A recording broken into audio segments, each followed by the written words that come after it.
Hi, everybody. Thanks for joining us today. This is Dean Woodbeck with Internet 2 and InCommon, and you've joined IAM Online. IAM Online is a monthly service of InCommon, as well as Internet 2 and the EDUCAUSE Higher Education Information Security Council. We take questions today via the chat, so if you see the chat button at the bottom of your screen, and I would also point out that the default for the chat is to send a message to the panelists. So if you would click on that little drop-down menu and select panelists and attendees, then everyone can see your question and everyone will see the answer. And we'll interject with questions as appropriate if they're not answered in the chat. And Mike Zawacki from Internet 2 will be the moderator for today's webinar. So having said all that, our subject today is the Edgeroam Best Practices Guide, and the people that you're looking at are with the eduroam-US Advisory Committee who developed this guide. And I will turn it over to Kim Owen from North Dakota State University, who will kick us off. Kim? Thanks, Dean. Hi, everyone. Thanks for your interest in the Eduroam Best Practices Guide today. I think over the last several months, probably many of you have had a chance to hear us talking about it and discussing the Best Practices Guide as it was being formulated and coming together and being reviewed by the community. So we will take the opportunity again to do that today. We've had some preliminary review, a preliminary review by Cacti with their approval pending a few edits that we are working to update and clarify, and we're doing that currently, anticipate having that done in the next few months. So in our first year, the Eduroam Activity or Advisory Committee and the BPG Working Group specifically has been dedicating significant time to the development of the Best Practices Guide. And we've drilled it down into like 6 primary sections that we want to cover for you today. I think most importantly, as you start to take a look at the document now in front of you, some key things that we want to draw your attention to is the fact that this is an effort to provide direction or advice on the deployment of Edgeroam Wireless. There's several choices that can be made at any step of throughout the deployment process, and we wanted to clarify what were going to be some good choices or things for folks to consider as they move towards making those choices. So while we want the goal to maintain itself as being interoperable, scalable, sustainable, we also wanted to emphasize the fact that we are extending, this is an invite to extend the community. So specifically for those community colleges, K12s, museums, and libraries, it was important, again, to have identify those inflection points. The target audience then expands on that conversation. Again, it's meant for technical staff and network administrators, but it is high level. It is not meant to be deeply technical. And talks a lot about state and regional providers who work with these other members of our community. We did take into account and tried to focus specifically on US federal guidelines as they pertain to internet safety and security for children under the age of 18. And so with that, we want to go through, and my colleagues on the Eduroam Advisory Committee and Best Practices Guide are going to take turns going through the different sections. And at this point, I'm going to hand it over to Rob. Well, thank you, Kim. And just good afternoon, everyone. And a quick introduction of myself. I am Robert Gorrell. I am with the University of North Carolina at Greensboro. I do identity and access management there, and have been working with Edgeroam for over a decade now. So without further ado, we'll get into our first best practice bullet point. And really, when the working group got together to talk about these kind of best practices, we wanted to kind of kick things off with something a recommendation that was core to Edgeroam as a service and core to its success and ubiquity, both within the U.S. and internationally as a global service. So it really didn't take us long to arrive at the first best practice recommendation, which is to view Edgeroam as your organization's primary wireless network, wireless SSID.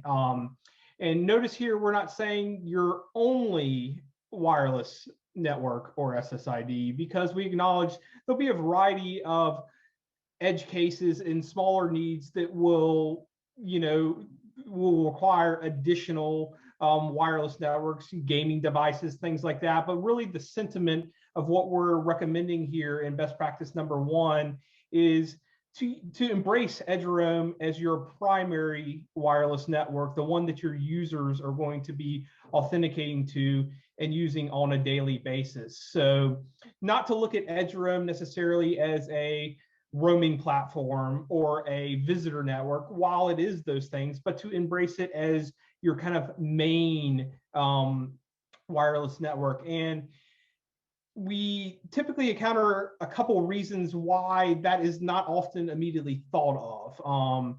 One of those is that we need additional wireless networks for different levels of permissions or privileges on the network. And of course, Edgeroam itself is an authenticated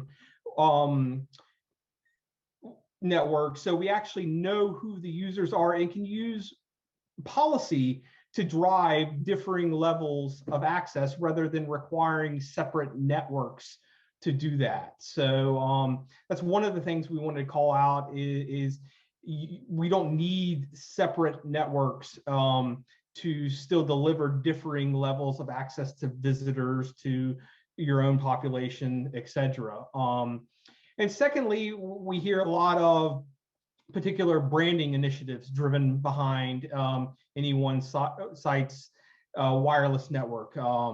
And the important thing there is that as the future of Wi-Fi as a technology evolves, the direction that is taking us is to be less and less dependent on the name of the network, to a point where probably in the not too distant future, the name is not going to mean anything. It's not going to be something seen by the users. So we're already at an inflection point where the name of what you're connecting to matters less. And we've had a lot of experience where polling users, we actually see they don't really care too much what's in the name they're connecting to. They're after the access and the service. And that's why we're recommending Edgeroam be looked at as your primary network, because that offers the most versatility and most flexibility to your users, not only to operate locally, but to operate throughout the roaming federation that is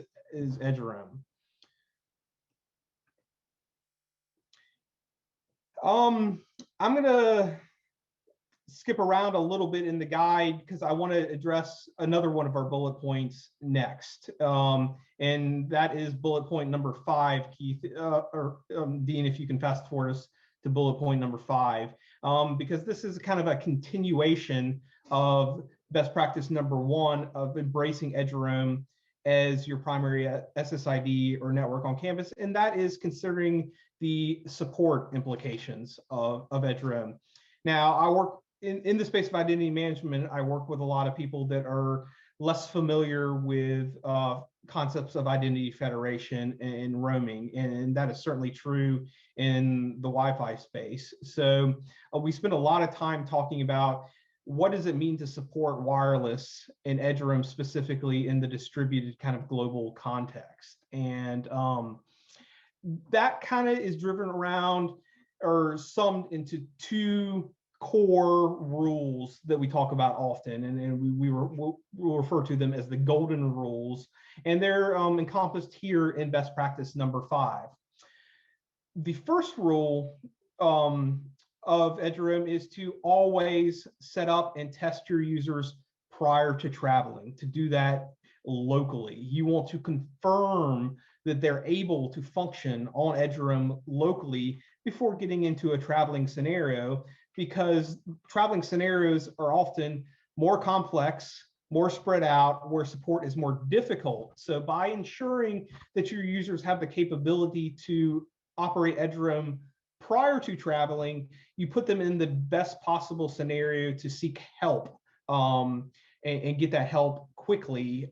And of course, what better way is there to ensure your users are set up and functioning on Edgeroam, but to use it in your day-to-day connectivity on your site. So that goes back to what we just went over in best practice number 1 of embrace Edgeroam as your primary wireless network. If you do that, you're automatically meeting and satisfying the first golden rule, which is test your setups before traveling. Edgeroam is a routing network, a transport network. So different members authenticate their users and their devices in different ways. What that means is you may travel to a site that uses wireless in a much different way with their identities than your own home site does. So they actually may not be well equipped at all to assist you in problems and connecting to Edgeroam because they operate their users and their devices in an entirely different manner.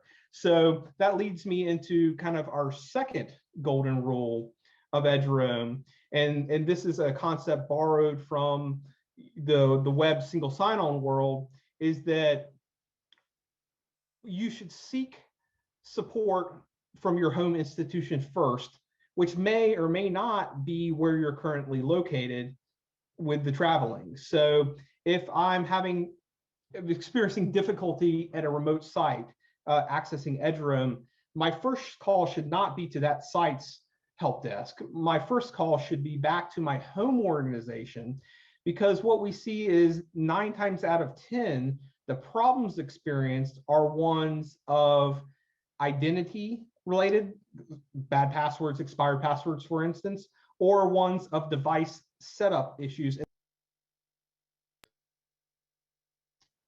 Sorry about that. Those two things are exclusively controlled by your home institution and not necessarily the institution you're visiting. So by making that first call, by educating your users to seek support from you rather than the site they are currently at, you set them up for getting the most immediate resolution to any problems they're facing.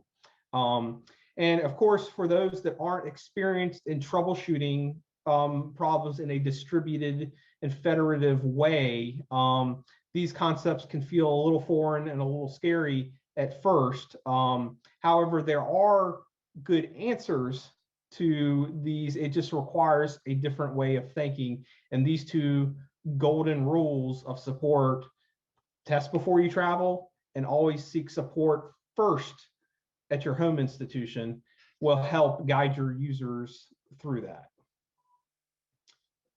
So with bullet points number 1 and 5 covered, I'm going to turn it back to, I believe, Andrew. Are you up next for continuing with bullet point number 2? Yep, I'm going to take section 2. Yeah, thank you. Hi, everybody. I'm Andrew Buker. I lead the infrastructure division for the University of Nebraska. We also support Network Nebraska from an engineering standpoint and are one of the supporting organization pilots for this fiscal or calendar year. Item 2 is all around how we handle visitors on our Edgeroam networks. And this is especially important if we're using Edgeroam as our primary SSID. We have one set of examples laid out in the guide for how some institutions may choose to handle this. It really comes down to, what do you want your Edgeroam visitors, the Edgeroam visitors from other institutions, to have access to while they are on your network? In many cases, that's very, very little of your own internal services. It's basically public internet access. That does mean their service is different from that of your faculty, staff, and students, and especially different from any elevated permissions that you might have for administrators or financial aid folks. This can create some unique situations, and for your own users that are roaming at other institutions, they might lose access to services that they have native access to while they are on your own Edgeroam network. A good example of that is printers, but this could go quite broad depending on how you secure your information systems and private information. A greater challenge is for those of us that have institutions with close geographic proximity with others. Places where we might share a building with one or more institutions, or places where our buildings are across the street and we have outdoor coverage. If your users are hopping back and forth from your Edgeroam network to a neighboring Edgeroam network, they might lose access even though they are on your physical campus. In those cases, we'd recommend negotiating between the parties that are involved from an IT level making sure that we're controlling those power levels, trying to minimize those overlaps in Edgeroam coverage, to minimize those hops and ensure that your users have a good experience while they're on the Edgeroam network. With that, I'm going to transition to Jeff to talk through some of the unique things around K12. Thank you, Andrew. I'm Jeff Egly. I'm Associate Director with the Utah Education and Telehealth Network, UETN. We provide network access for all of higher ed, K12, and most libraries within Utah, as well as hospitals and clinics around the state. And I really started out as a user of Edgeroam until a few years ago. We started working with Internet2 on a pilot to provide access to Edgeroam within K12. And so you'll see that Section 3 is really unique to that, where we're providing consideration. So one of the primary drivers right at the start of this is E-rate and SIPA that influences the Children's Internet Protection Act, that influences the level of network access within K12 and libraries, and requires content filtering. And so within the higher ed space, everybody's had been able to use Edgeroam, have unfiltered access to that. This is probably the first time where you may then go into an organization where that access may be a little more limited, and you will be affected by content filtering.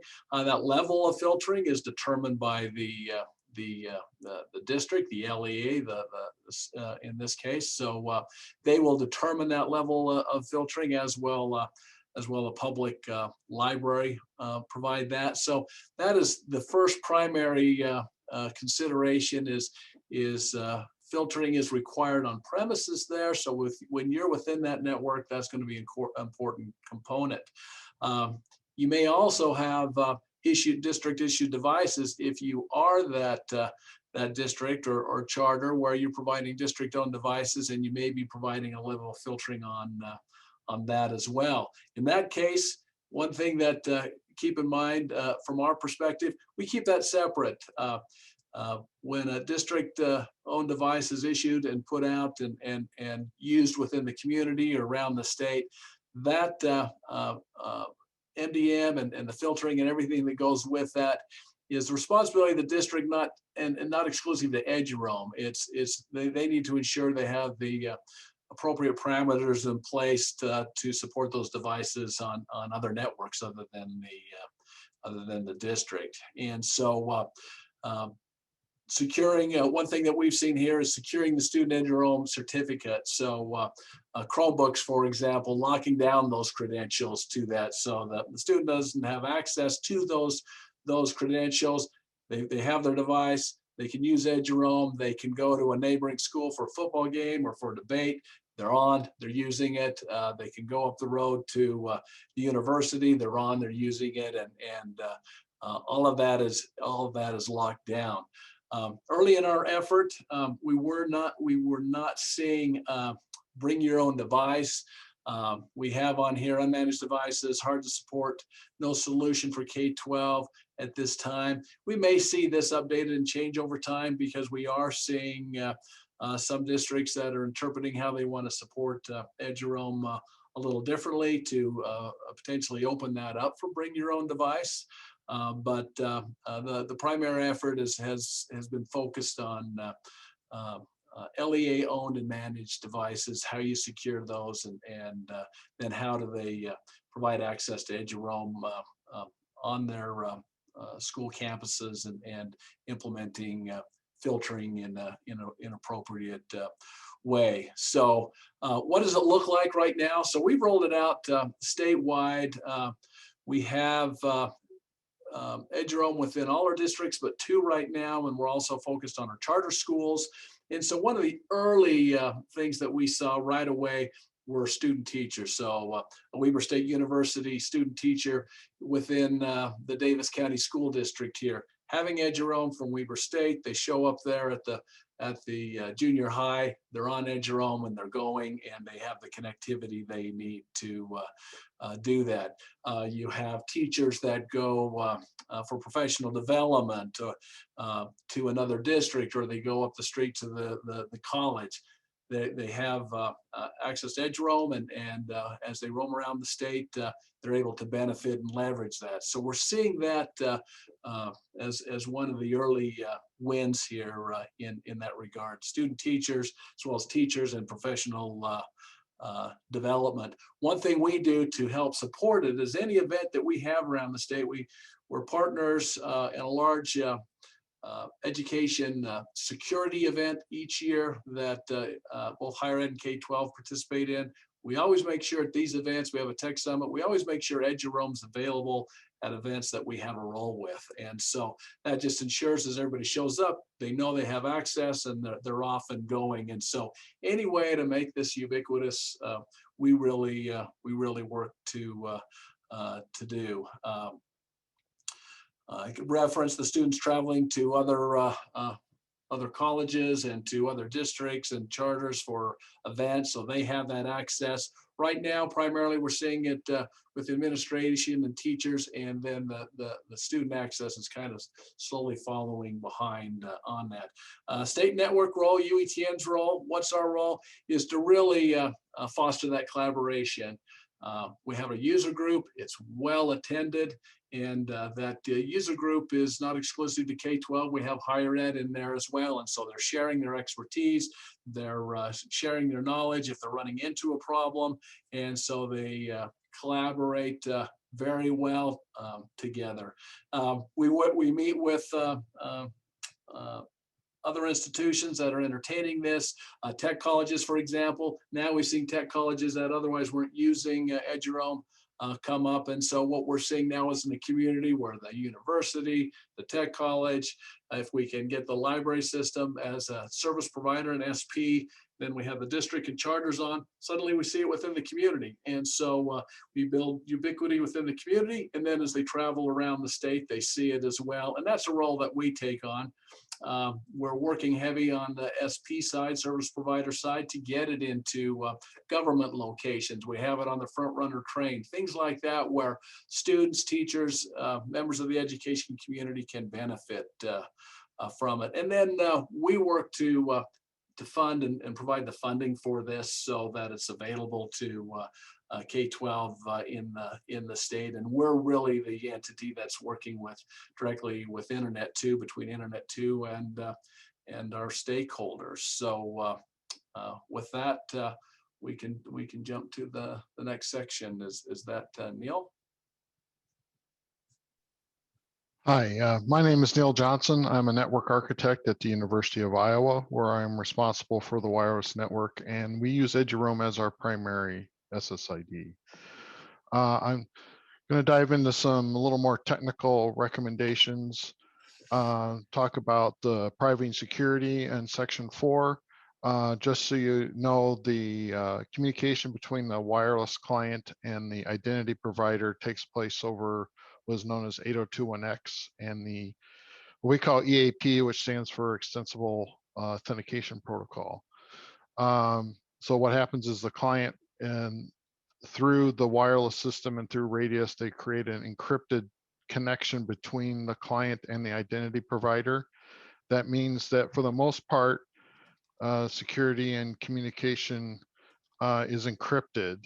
There are some exceptions, and we have some recommendations that we recommend in the best practices guide. The first one is the routing is based on the realm, which most people would know as the domain name. So for example, at our university, it would be user@uiowa.edu. So uiowa.edu would be the realm name.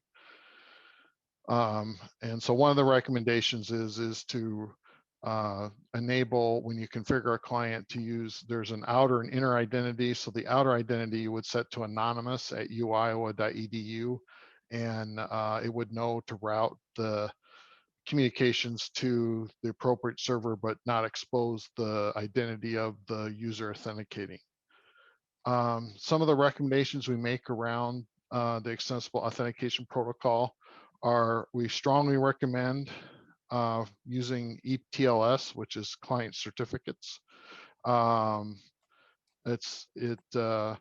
important thing to remember though is when you configure a client certificate, not to embed any personal identifiable information like the username or the name of the person in the certificate.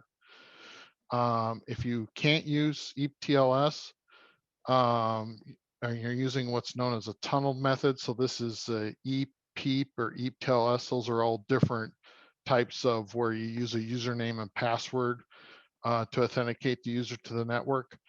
Again, as I mentioned before, you set that outer identity to be the anonymous at the realm. And the important thing to keep in mind when you're using these is there's a significant risk if you don't, security risk if you don't use a configuration tool like the Edgeroam configuration assistance tool or CAT tool to configure the client to verify the radius server it's talking to.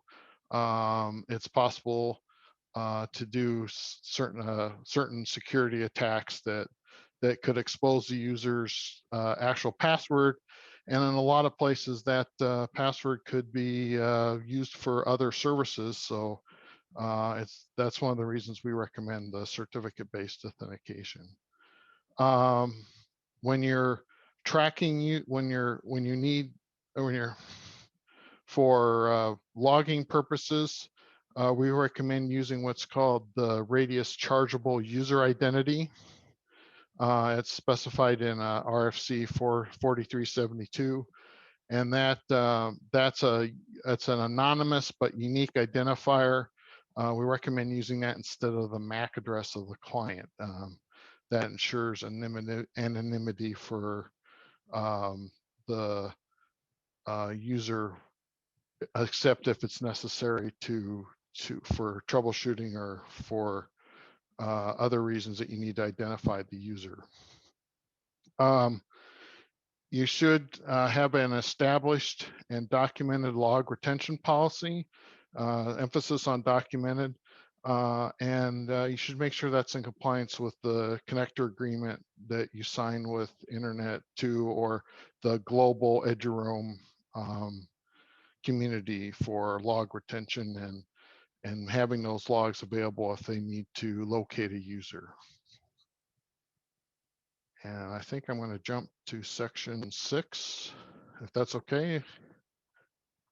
Hey, Neil, before we do, someone had a question. I think David had a question. Can CAT be used for certificate management? It can be.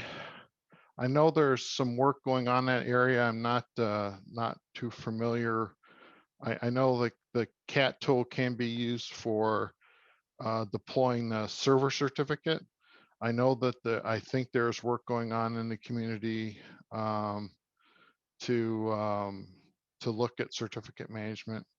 There are commercial tools that you can look at to do the supplicant configuration or certificate generation from everything from the wireless vendor to independent third-party tools. Excuse me here. So the last section is just some general recommendations for things you should be concerned about in your infrastructure. The first one is in that area. The first area is in networking. One issue that we see is with firewalls. If you have a border firewall or internal firewalls between your radius servers and the eduroam-US servers, you need to make sure that you're allowing radius traffic, which is UDP ports 1812 and 1832. That's a common issue when we have connectivity issues when you're first setting up a service provider to talk to the national level servers. Load balancers, if you're using load balancers, you need to check with your vendor to make sure that they support radius load balancing. UDP is is a connectionless protocol, so you need to make sure that your load balancer is capable of handling radius transactions or radius communication and keeping track of what server needs what radius message. The other recommendation is do not terminate your extendable authentication protocol connections at your wireless controllers. That's because that traffic needs to be proxied onto the IDP. So if you terminate at the controller, it doesn't get off the controller.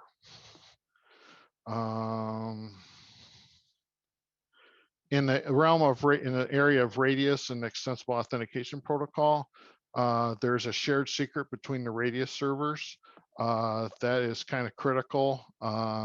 We recommend a 50-character complex shared secret. So that's letters, numbers, and symbols, at least 50 characters. Longer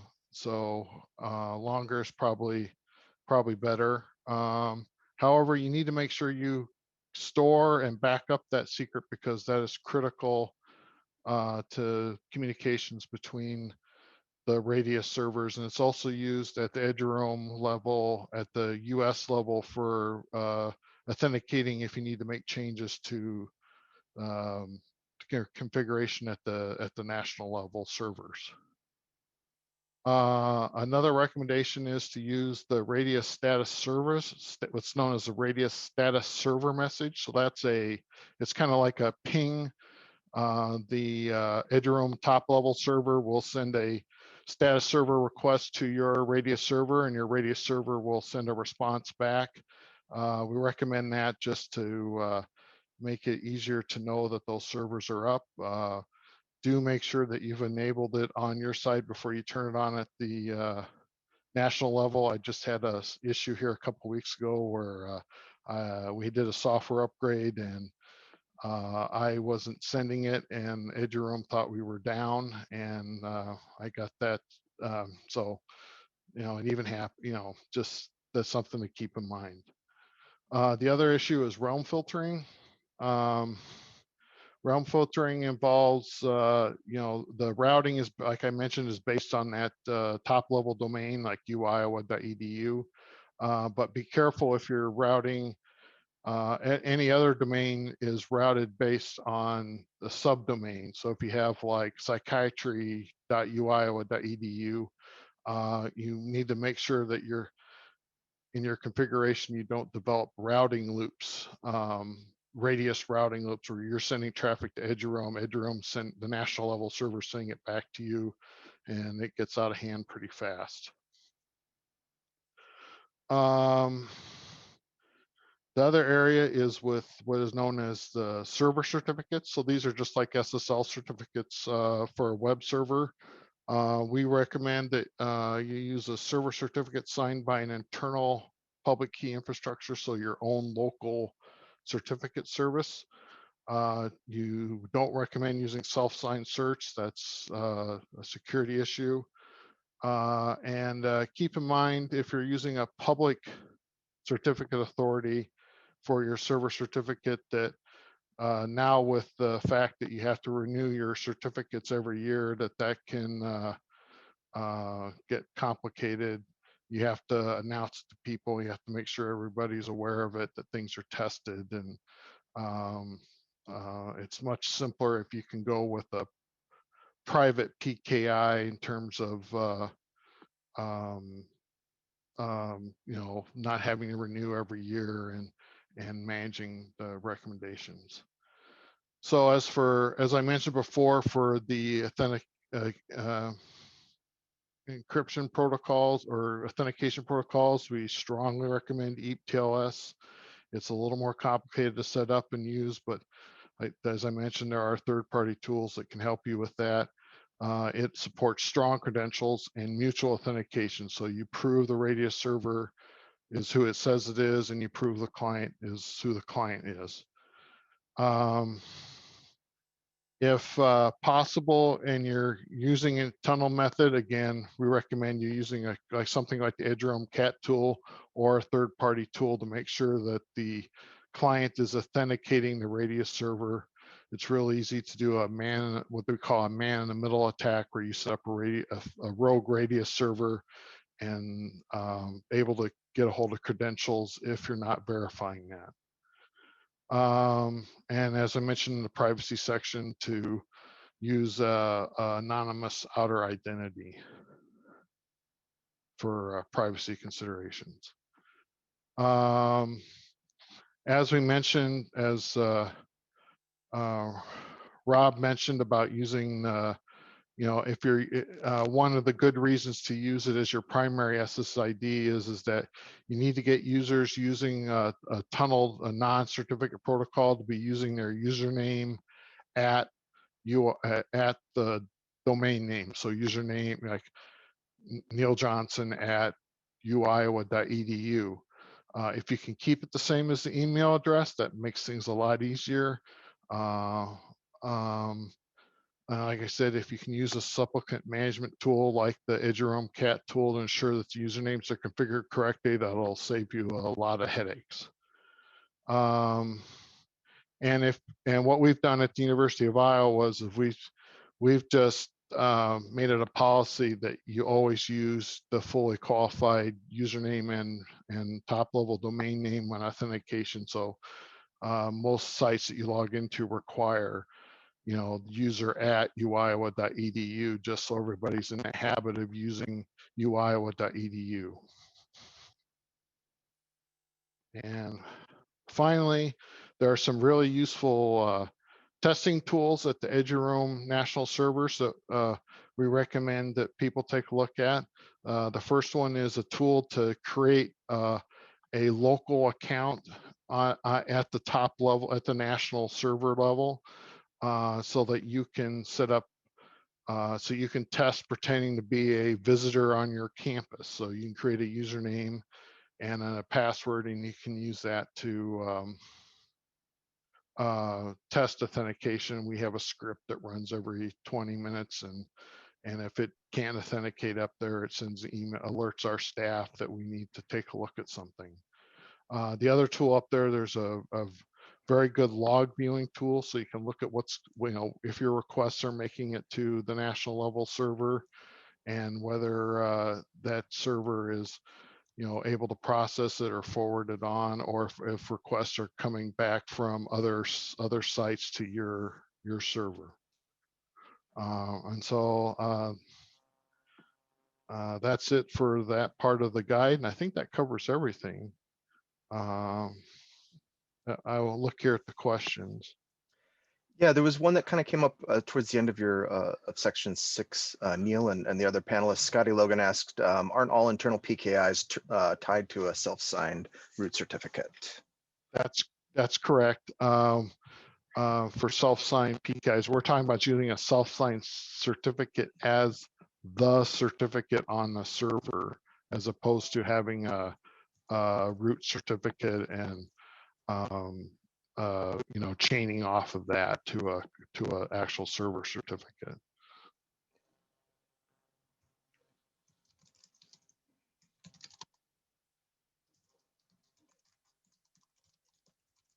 I'm looking here. I don't see any other questions here, so there were a couple.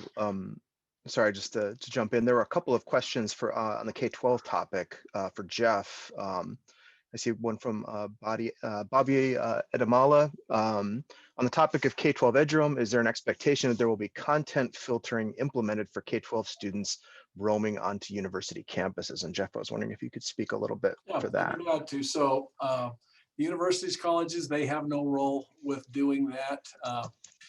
Really, if I focus on Utah specifically, we have SIPA we need to work with, and then we have state requirements that all K12 district issued devices must be filtered. And so it's not really an Edgeroam requirement, it's how they manage those devices. And so yeah, no requirement for higher ed, and not for in terms of the district or a charter. They're responsible for managing those devices just for wherever they go on what network they get on, but not specific to Edgeroam. But does that answer the question, I hope?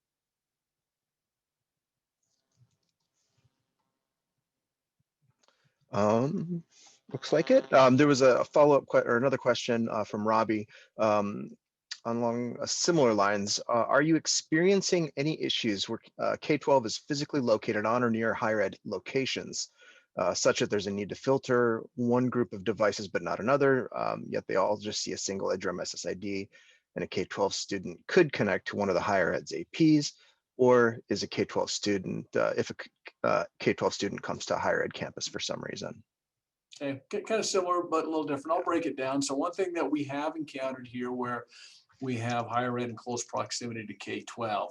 In the example I have, the higher ed actually was within the K12 space on premise, and they had extended Edgeroam around to all of their satellite campuses first. But as K12 came up, then we negotiated with both. And in those cases, we actually, I think the solution was the K12 offering in the most recent one that I know of.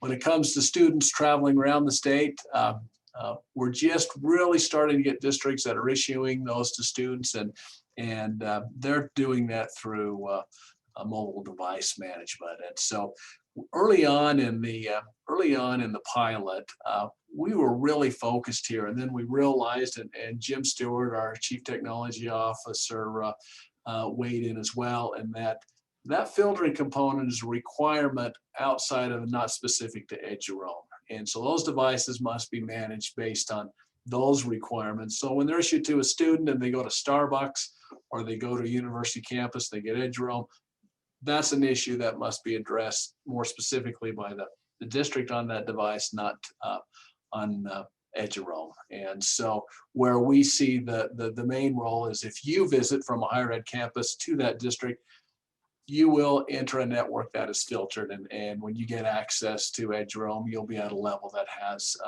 some filtering in place.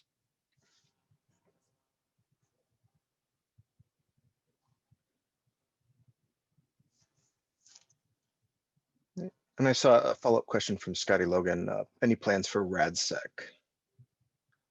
And I'll kind of open that up to all the panelists. I also saw Philippe Onset from Eduroam was on the call. Maybe you all could tag team that. The RadSec, I know it's heavily used outside the US. I believe that there's some futures that in terms of like the open roaming and things like that, that may preclude the use of RadSec at this time. I believe I think, you know, somebody else correct me if I'm wrong, but I think that's the situation. So.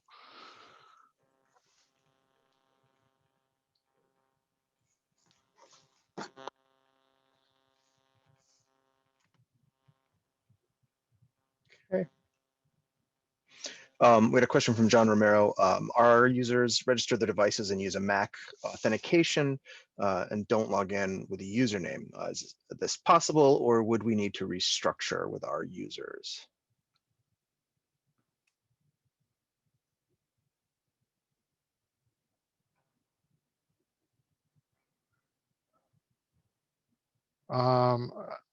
We generally don't do Mac authentication. Edgeroam is not set up for Mac authentication. So yes, you'd probably be looking at, it's primarily based around 802.1x. So you'd probably be looking at having to use usernames and passwords. Again, and from a privacy standpoint, you know, sending a MAC address has privacy concerns. So.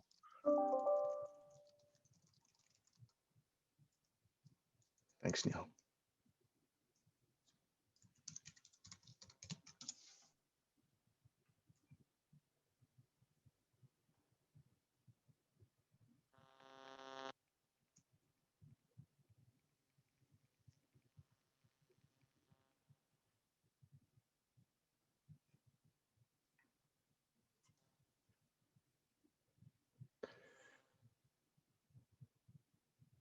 Okay, and then we had a question from Samuel Polito. Can you outline the integration with Cisco ISE and any complications that have been encountered in the past? I am not familiar with Cisco Ice. We use a different product, so I'm afraid I don't have a good answer for that. I know there's configuration. A lot of people have used Cisco Ice, and it's doable, but I'm afraid I don't have any configuration tips there. Yeah, Samuel, that might be a good one to put to Edgeroam admins. Oh, I see someone has, okay, great, has posted some documentation as well. There are, the Internet 2 team in conjunction with our friends at UETN and some other support organizations have put together a document repository, and I'll add the link to that for folks. And I believe there might be some notes on ICE as well. So, but thank you, Michael, for stepping in on that.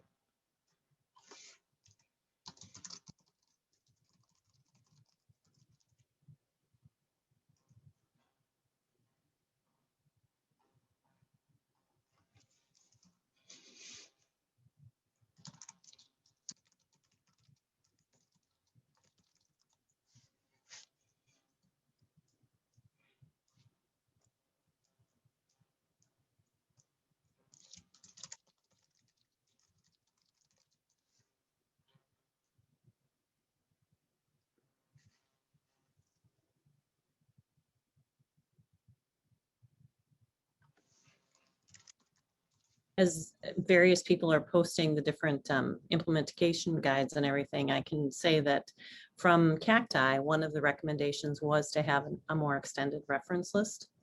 And we, that would point to more of the technical pieces, because as we were saying, we did not go real deep into technical detail in the best practices guide. So this conversation is good. It's helpful.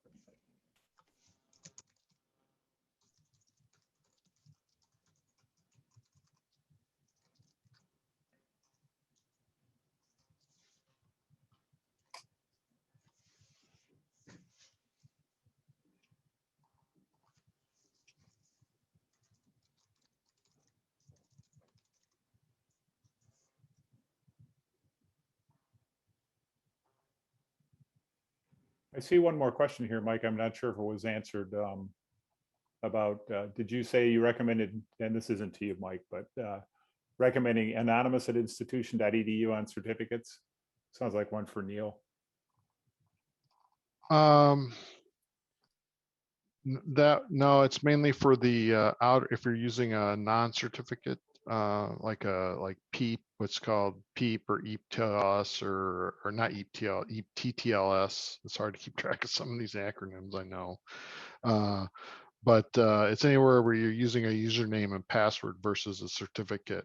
The communication, the outer identity is sent in the clear to help route the traffic through Radius, and then inside that EAP conversation between the client and the identity provider is what we call the inner identity, and that's the actual username, but that's encrypted and not seen on the network. Certificates, I'm not exactly sure. We're in the process of looking at moving to certificate-based authentication at the University of Iowa. Sometimes they use like a random user, unique user ID that can be tied back if necessary, but it's still unique, but it's not in any way, it's not traceable back to the user. And a lot of the third-party tools will manage that for you.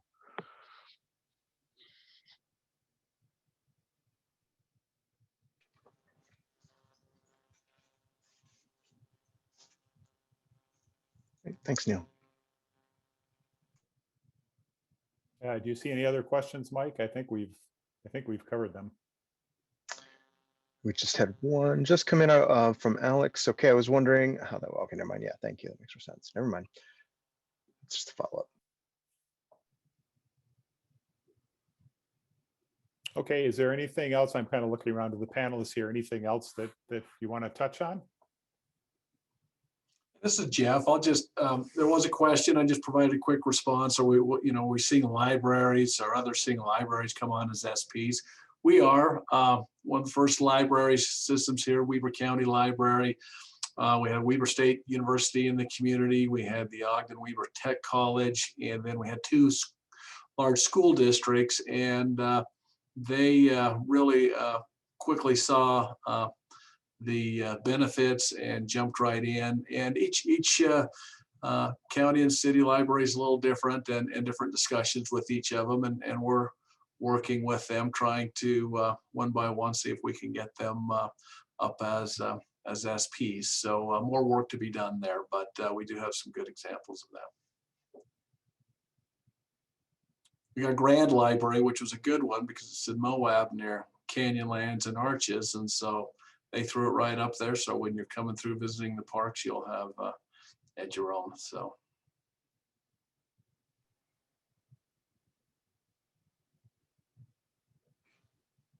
We had one, another one from Bobby Adamala to the panelists. I have a different question. Can we use the underlying Edgeroam infrastructure to enable other kinds of authentication in support of cross-institutional collaboration, e.g. allowing SSH authentication to one institution using another institution's credentials?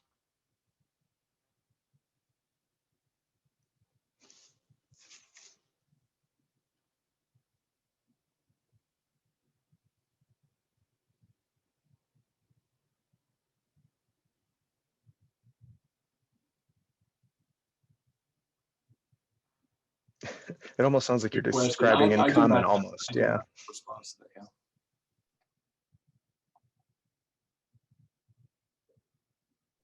I'll take a shot at it. At the thing. It's really Edgeroam is targeted at wireless authentication, just because that's the underlying technology is based on Radius and 802.1x. I think a better way to look at it would be something like the internet or the shibboleth or SAML authentication for access to those kind of resources.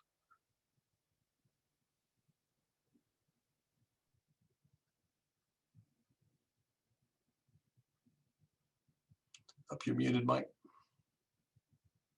There we go.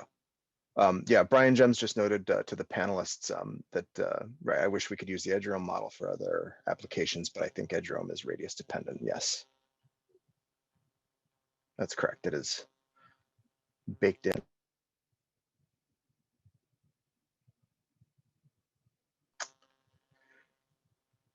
But a question about use for HIPAA institutions, hospital clinics, and med schools. So we know that, I'll speak for just UETN with the University of Utah, hospital and clinics around the state. You visit any of those, and I can say that it's available at those locations. So we see that, and we've had discussions at other locations similar to that where there's the potential for offering Edgeroam. But in the University of Utah's case, it is available within all their hospitals and clinics.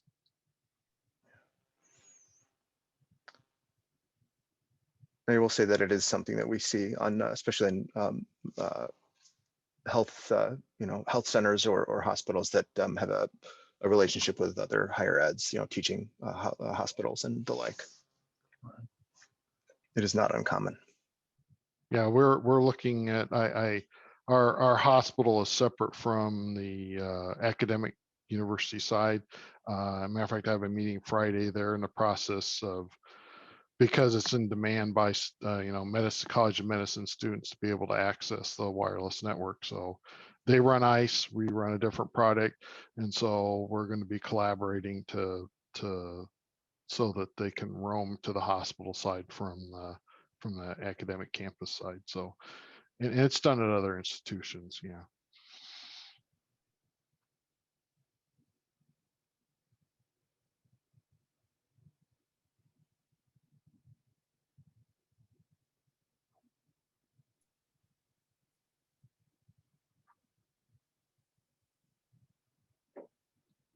Well, seeing no additional questions, and we're almost to the top of the hour, I think we can call it a day. So I'd like to thank our panelists who are still here, Kim, Neil, and Jeff, for your contributions today.